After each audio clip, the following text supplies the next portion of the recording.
This is the College Football Connection podcast with Marty Jenkins and Alvin Reed on 101 ESPN.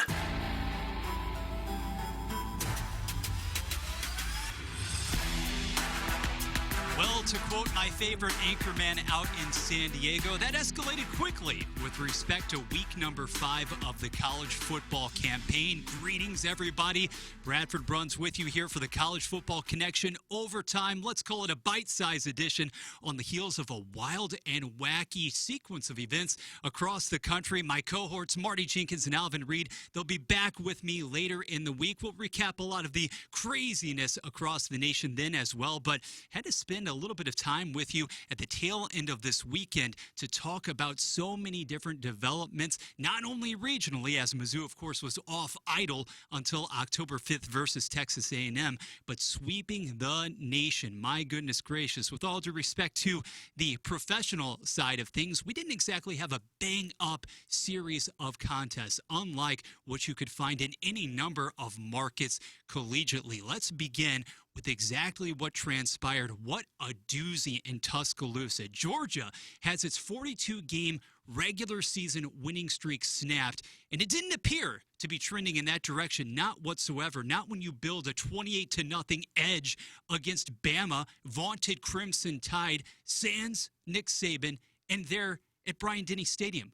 Goodness gracious. However, Alabama musters what some are calling one of the most epic comebacks, one of the most epic college games SEC-wise in the past 40 years to stun the previously number one ranked Georgia Bulldogs by the final of 41-34. You can now say, ladies and gentlemen, officially Milroe has officially commenced that Heisman campaign, because while he was able to engineer this ridiculous comeback, how about a true freshman, Ryan Williams, scoring this signature touchdown in that contest, the one that ultimately held up?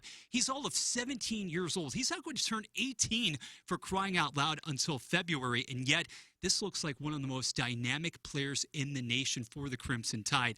Crimson Tide, not surprisingly whatsoever, moving up to number 1 in the country, as we just saw the latest poll released by the Associated Press mere minutes ago. As a matter of fact, this is an individual who is now getting 29 yards per reception, nearly 29 yards per reception on the season. And in terms of sheer game breakers vertically at that position, the envy of so many different programs, specifically in that conference. So Alabama lands the knockout blow with a glorious comeback in the second half to stun Georgia. And quite frankly, a game that's not exactly going to do a lot of good for one Carson Beck as far as his naysayers are concerned. Those who are basically in the camp saying that Beck isn't the individual with the singular athleticism and talent, the arm action of a Milroe, for example, for Alabama. Well, he did throw an interception in the waning seconds, also secured by a true freshman there for Bama. And Georgia's going to have plenty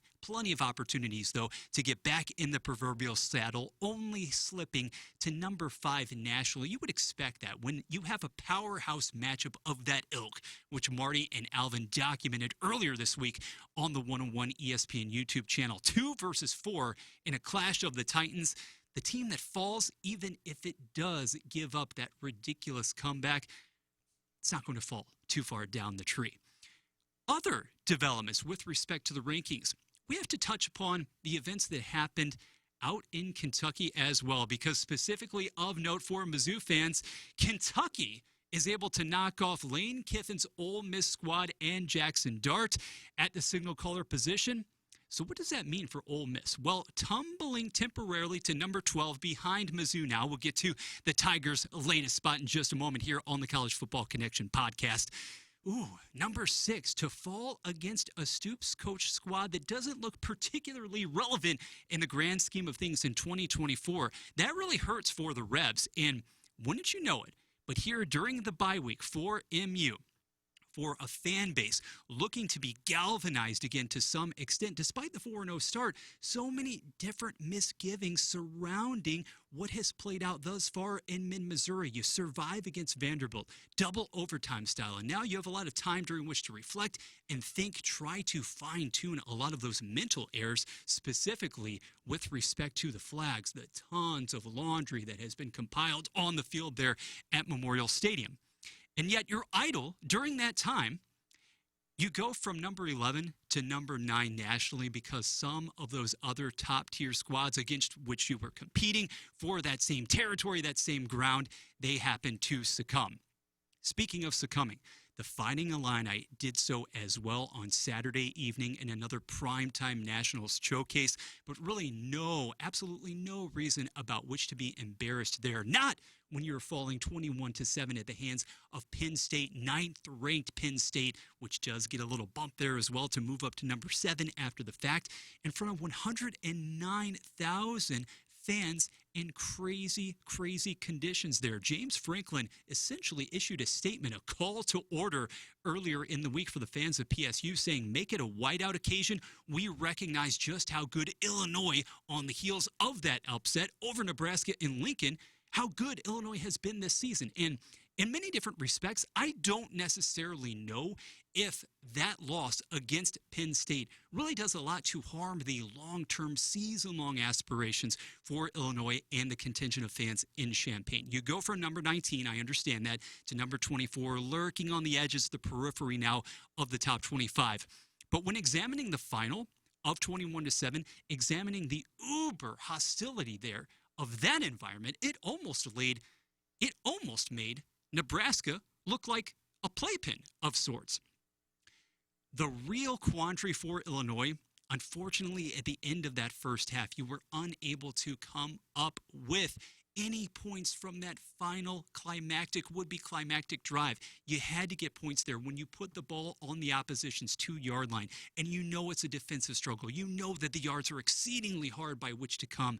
There has to be more in store for you there. 2 missed field goals for Illinois as well, not to mention the 5 pre-snap penalties. And your rushing D, it did get gouged when the likes of Allen as well as Singleton are piling up more than 200 yards on the ground against you.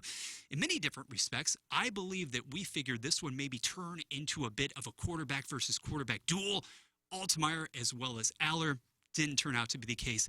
Illinois, the run defense was gouged, but give this squad, give Brett Bielema's team credit for staying in that game against a Nittany Lions outfit that seems to be tailor-made, once again earmarked for a would-be college football playoff berth.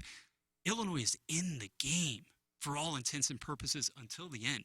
It's extremely impressive, and now some time as well for Bielema and company to rest up, to similarly fine-tune some of those little things heading into an October the 12th clash against Purdue. It's a get-well opportunity because that's what the Boilermakers essentially afford everybody in this century. Well, we're going to get out of here for now, but we did want to touch upon, again, some of the events from the last 24 or so hours.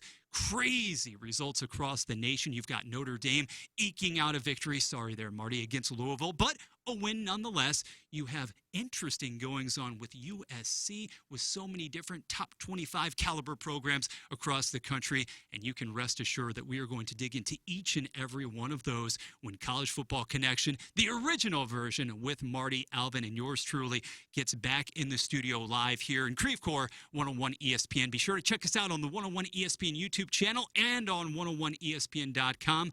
More developments in terms of the rankings, the matchups you have to monitor and you have to see as we head into week 6. It's just days away. Can you contain that enthusiasm? I know it's tough, but hopefully we were able to whet that appetite for you just a bit in the interim. More Tigers as well as Aggies previews to come. Can't wait to do so. Bradford Bruns riding with you here on 101ESPN.com. Have a great one.